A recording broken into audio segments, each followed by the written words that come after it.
नमस्कार छात्रों, आप सभी को नमो नमः। मैं संदीप मिश्रा। आज मैं आप लोगों के लिए व्यंजन संधि का एक भेद है अनुस्वार व्यंजन संधि ही।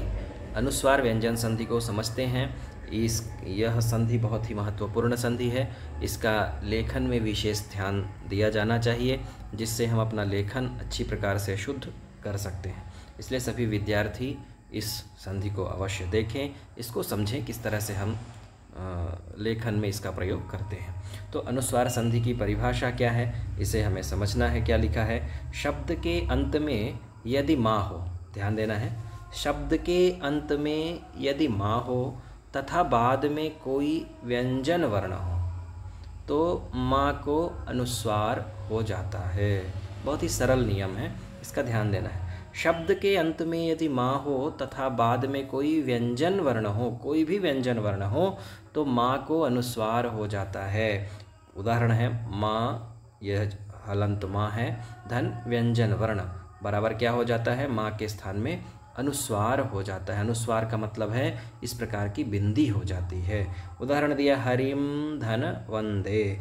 अब यहाँ हरिम में जो माँ है उसके बाद व्यंजन वर्ण है वा, इसलिए इस माँ को क्या हो जाएगा? अनुस्वार हो जाएगा। तो हरि धन अनुस्वार धन वंदे बराबर हरिम अनुस्वार इस रा के ऊपर चला जाएगा, तो हरिम वंदे इस तरह से रूप हो जाएगा। माँ के स्थान में अनुस्वार हो गया है। उसी तरह से सत्यम धन वद, सत्यम धन वद, यहाँ भी ध्यान देना है। सत्यम में माँ है, आगे व्यंजन वर्ण है वद का वा, तो यह माँ के स्थान में अनुस्वार हो जाएगा। तो सत्य सत्यम अनुस्वार जो व्यंजन है उसके ऊपर बैठ जाएगा। सत्यम वद माँ के स्थान में अनुस्वार हो गया है। इस तरह से हमें अभ्यास करना है। यहाँ देखिए, अगर मान लीजिए यहाँ स्वरवर्ण होता तो क्या होता? तो स्वरवर्ण में इसी प्रकार से रहता, इसी प्रकार से आपको लिखना है। जैसे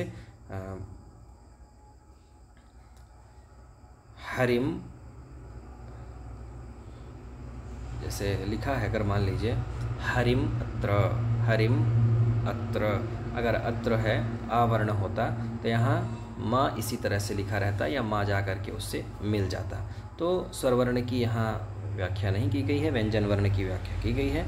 हमें इसको ध्यान में रखना है। लेखन के समय में भी हमें ध्यान रखना है, अगर माँ वर्ण है और आगे कोई व्यंजन वर्ण है तो हमें उसे अनुस्वार करके लिख देना है। यहाँ देखिए, आइए हम अभ्यास कर सकते हैं। क्या लिखा है? धर्मम धन चर, धर्मम चर, इसको आपको बनाना है। कृष्णम वंदे, इससे भी लिखना है। देवम पश्यामि है तो इसका यहाँ विच्छेद करके लिखना है।